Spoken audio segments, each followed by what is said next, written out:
രാമചന്ദ്രാഭിഷേകം ശ്രീരാമചന്ദ്രാഭിഷേകം സീതയാ സഹിത രാമചന്ദ്ര രഘുവീരരാജ്യാഭിഷേകം ശ്രീനീലകണ്ഠാഭിഷേകം ആഞ്ജനേയ പരിസേവ്യൻ ധീരഭരതാഭിപൂജ്യൻ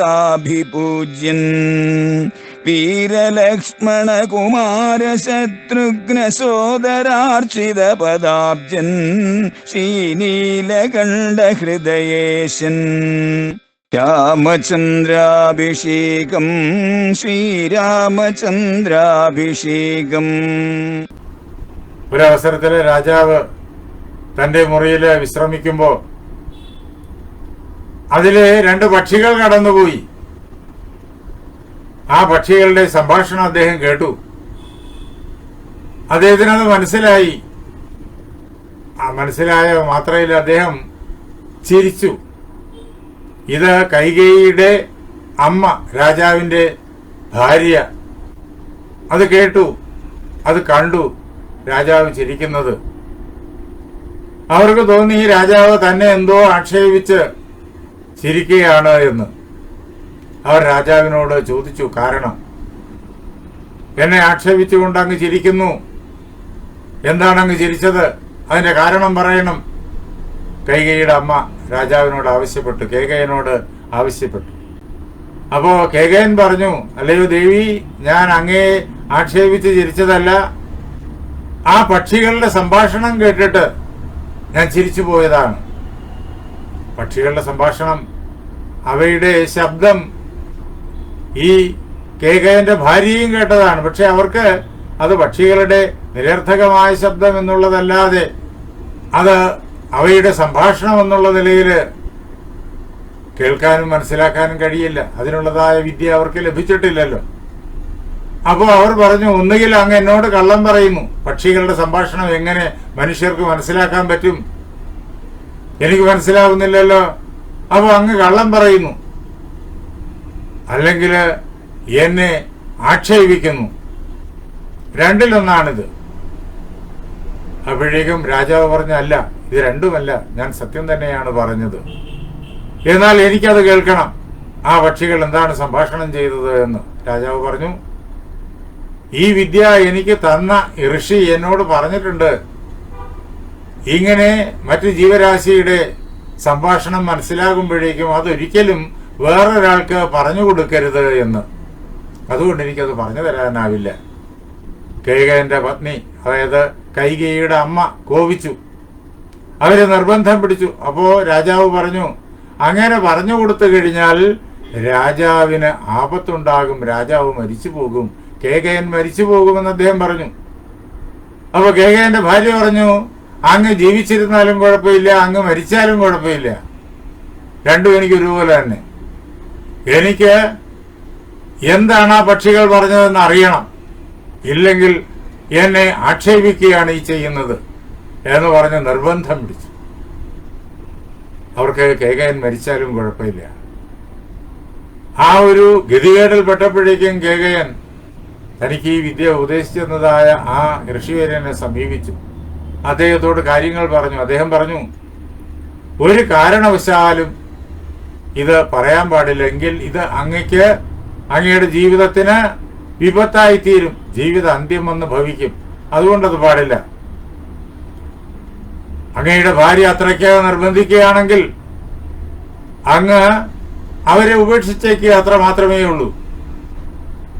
ആ ഋഷി പറഞ്ഞു, കാരണം ഭാര്യയെ സംബന്ധിച്ചിടത്തോളം ഭർത്താവിന്റെ ജീവൻ ഏറ്റവും പ്രധാനപ്പെട്ടതാണ്.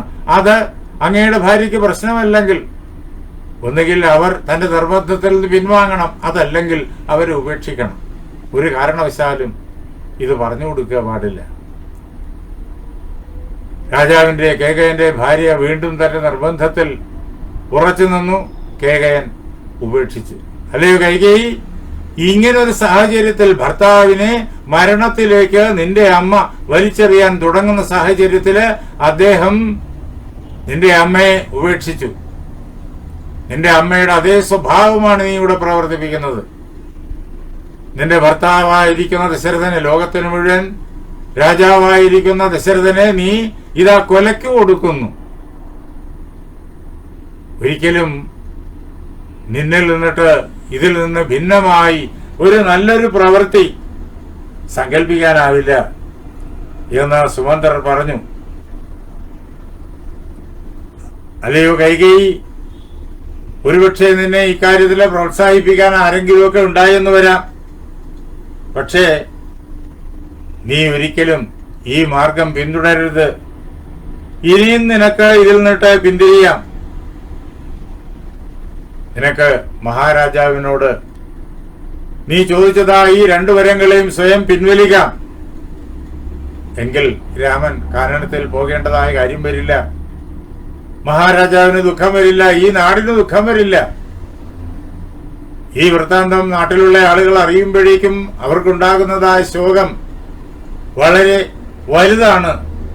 അങ്ങനെ രാജ്യത്തെ മുഴുവൻ ദുഃഖത്തിലേക്ക് നീ ആഴ്ത്തരുത്. ഈ ശ്രീരാമചന്ദ്രൻ ഇവിടെ രാജാവായി വാഴണം. സുമന്ത്രര് വളരെയേറെ ആദരവോടുകൂടിയിട്ട് തന്നെ തുടർന്ന് ആദ്യത്തെ ആ കോപഭാഷണത്തിന് ശേഷം കൈകേയിയോട് പറഞ്ഞു, ജ്യേഷ്ഠോ വധാന്യ കർമ്മണ്യ സ്വധർമ്മസ്യാവിരക്ഷിത രക്ഷിത ജീവലോകസ്യ ബലി രാമോ അഭിഷിച്യതാം. രാമനെ അഭിഷേകം കഴിച്ചാലും യുവരാജാവായിട്ട് സിംഹാസനത്തിലിരുത്തിയിട്ട് രാമന് പട്ടാഭിഷേകം നടത്തിയാലും ശ്രീരാമചന്ദ്രൻ എല്ലാ പ്രകാരത്തിലും ഈ സിംഹാസനത്തിൽ ഇരിക്കേണ്ടയാളാണ്. അതോടുകൂടിയിട്ട് ഈ അധർമ്മത്തിന്റെ കൂരിരുള് പൂർണ്ണമായിട്ടും ദൂരീകൃതമാകുകയും ചെയ്യും. ഈ രാമൻ ജ്യേഷ്ഠനാണ്. ഭരതനല്ല രാജ്യം വാഴേണ്ടത്. ജ്യേഷ്ഠൻ ഇരിക്കുന്ന അവസരത്തിൽ കിരീടം വയ്ക്കേണ്ടത് ജ്യേഷ്ഠനാണ്. ഈ ലോകത്തിന്റെ നന്മയ്ക്ക് വേണ്ടിയിട്ട് നിരന്തരം പ്രവർത്തിക്കുന്നവനാണ്. അതോടൊപ്പം തന്നെ താൻ ചെയ്യേണ്ടതായ ധാർമ്മിക കർമ്മങ്ങളെ ഒരു വിട്ടുവീഴ്ചയും കൂടാതെ അനുഷ്ഠിക്കുന്നവനുമാണ്. സ്വധർമ്മത്തെ രക്ഷിക്കുന്നവൻ. സ്വധർമ്മസ്യാഭിരക്ഷിത, സ്വന്തം ധർമ്മത്തെ രക്ഷിക്കുന്നവൻ. ഓരോ വ്യക്തിക്കും സ്വധർമ്മമുണ്ട്, താൻ അനുഷ്ഠിക്കേണ്ടതായിട്ടുള്ള ധാർമ്മിക കർമ്മം. അതിനെ പരിപൂർണമായിട്ടും രക്ഷിക്കുന്നവൻ.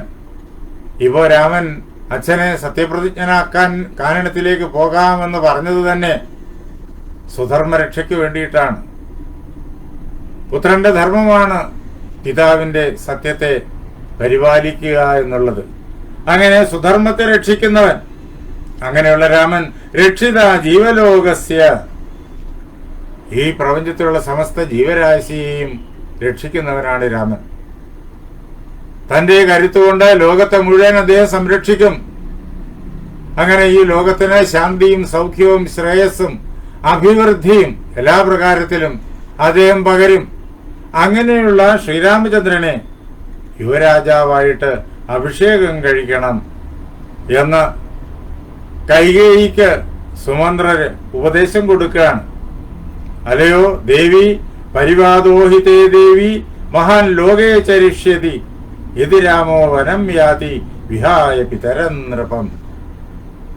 ശ്രീരാമചന്ദ്രൻ, നിന്റെ ഈ നിർബന്ധം അനുസരിച്ചിട്ട് അച്ഛനെ വിട്ട് ഈ അയോധ്യയിൽ നിർത്തി കാനനത്തിലേക്ക് രാമൻ പോവുകയാണ് എന്നുണ്ടെങ്കിൽ ഈ ലോകത്തിൽ ആരും തന്നെ അനുകൂലിക്കില്ല.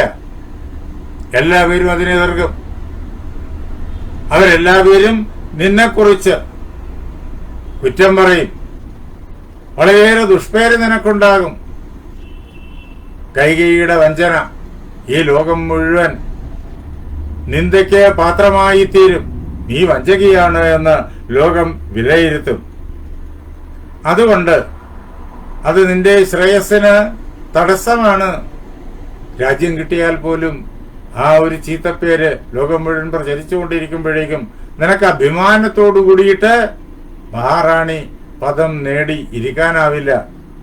അതുകൊണ്ട് ദുഷ്കീർത്തിയെ ദൂരീകരിക്കാൻ വേണ്ടിയിട്ടെങ്കിലും നീ നിന്റെ ഈ 2 വരങ്ങളെക്കുറിച്ചുള്ളതായ പ്രാർത്ഥനയിൽ നിന്ന് മാറി നിന്നാലും സ്വരാജ്യം രാഘവപ്പാതു ഭവത്വം വിഗതജ്വര, അല്ലയോ കൈകേയി,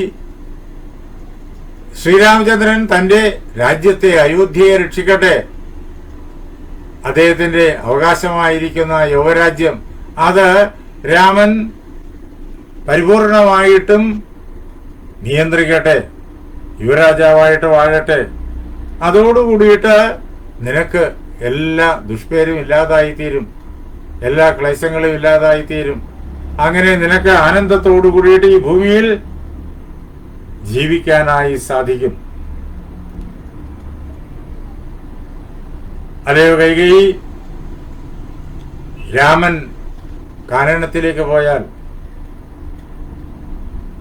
ദശരഥ മഹാരാജാവിന് ഒരിക്കലും സമാധാനം ഉണ്ടാവില്ല. അദ്ദേഹം ശാന്തനായിട്ട് സുഖിയായിട്ട് ഈ കൊട്ടാരത്തിൽ കഴിയും എന്ന് നീ വിചാരിക്കണ്ട. ഇനി രാമൻ യുവരാജാവായാലോ? ഇക്ഷ്വാകുക്കളുടെ ഒരു പാരമ്പര്യമുണ്ട്. അവരെ ചെറുപ്പത്തില് പഠിക്കേണ്ട വിദ്യയെല്ലാം പഠിക്കുന്നു, വേദങ്ങളും വേദാംഗങ്ങളും ഒക്കെ പഠിക്കുന്നു. യൗവനത്തിലെത്തുമ്പോഴേക്കും രാജ്യത്തെ സംരക്ഷിക്കുന്നു. വാർദ്ധക്യമാകുമ്പോഴേക്കും പുത്രനിലെ രാജ്യഭാരം ഏൽപ്പിച്ചിട്ട് അവർ കാനനത്തിലേക്ക് പോയി മുനിമാരായിട്ട് തപസ്സിൽ കഴിയുന്നു. എന്നിട്ട് ആ വാർദ്ധക്യം അതിന്റെ പൂർണ്ണതയിലൂടെ എത്തുമ്പോഴേക്കും തന്റെ യോഗശക്തി കൊണ്ട് ശരീരത്തെ തന്നെ വെടിഞ്ഞ് ആത്മസാക്ഷാത്കാരം നേടുന്നു. ഇത് ഇക്ഷ്വാകു വംശത്തിൽ പറഞ്ഞ രാജാക്കന്മാരുടെ പാരമ്പര്യമാണ്. ഇതിനാണ് നീ തടസ്സം ഉണ്ടാക്കുന്നത്. യൗവനത്തിലല്ല ഈ വംശത്തിൽ പറഞ്ഞ രാജാക്കന്മാർ കാട്ടിലേക്ക് പോകുന്നത്, കാനനത്തിലേക്ക് പോകുന്നത് വാർദ്ധകത്തിലാണ്. പുത്രന് രാജ്യം ഏൽപ്പിച്ചിട്ട് പുത്രനെ കാട്ടിലേക്ക് അയക്കുന്ന രീതി ഈ വംശത്തിനില്ല. അതുകൊണ്ടല്ലയോ കൈകേയി, ഞാൻ പറയുന്ന പ്രകാരത്തില് നീ രാമനെ യുവരാജാവായിട്ട് അഭിഷേകം കഴിക്കാനായി സമ്മതിക്കുമെങ്കിൽ മഹാരാജാവായ ദശരഥന് തന്റെ ആ പാരമ്പര്യത്തെ അതേ പ്രകാരത്തിൽ സംരക്ഷിക്കാൻ സാധിക്കും. രാമേഹി യുവരാജ്യസ്ഥേ രാജാ ദശരഥോ വനം പ്രവേക്ഷ്യതി മഹേശ്വാസ പൂർവവൃത്തമനുസ്മരൻ. രാമൻ യുവരാജാവായിട്ട് സിംഹാസനത്തിലിരുന്നാൽ മഹാരാജാവായ ദശരഥൻ തന്റെ കാരണവന്മാര്, തന്റെ അച്ഛനും മുത്തച്ഛനും മുതുമുത്തച്ഛനും ഒക്കെ ഏതു പ്രകാരത്തിലാണോ ജീവിതം നയിച്ചത്, വാർദ്ധകേ മുനിവൃത്തീനാം യോഗേന അന്തേതനുത്യജാം, ആ പ്രകാരത്തില് സന്തോഷത്തോടു കൂടിയിട്ട് കാനനത്തിലേക്ക് പോകും തപസ് ചെയ്യാനായിട്ട്. അങ്ങനെ കഠിനമായ തപസ് അനുഷ്ഠിച്ചിട്ട് ജീവിതത്തെ ധന്യമാക്കി തീർക്കും. അതുകൊണ്ട് അല്ലയോ കൈകേയി, നിനക്ക് സദ്ബുദ്ധി ഉണ്ടാകട്ടെ. നീ നിന്റെ അമ്മ പ്രവർത്തിച്ചതുപോലെ ആ സ്വഭാവം പ്രദർശിപ്പിച്ചുകൊണ്ട് ക്രൂരകർമ്മം അനുഷ്ഠിക്കരുത്. എല്ലാവരുടെയും മുന്നിൽ വെച്ചിട്ട് സുമന്ത്രർ കൈകേയിയോട് പറഞ്ഞു. പക്ഷേ കൈകേയിയുടെ മനസ്സിന് യാതൊരു ഇളക്കവും ഉണ്ടായില്ല. ഇനി നാം 36 സർഗത്തിലേക്ക് പ്രവേശിക്കുകയാണ്.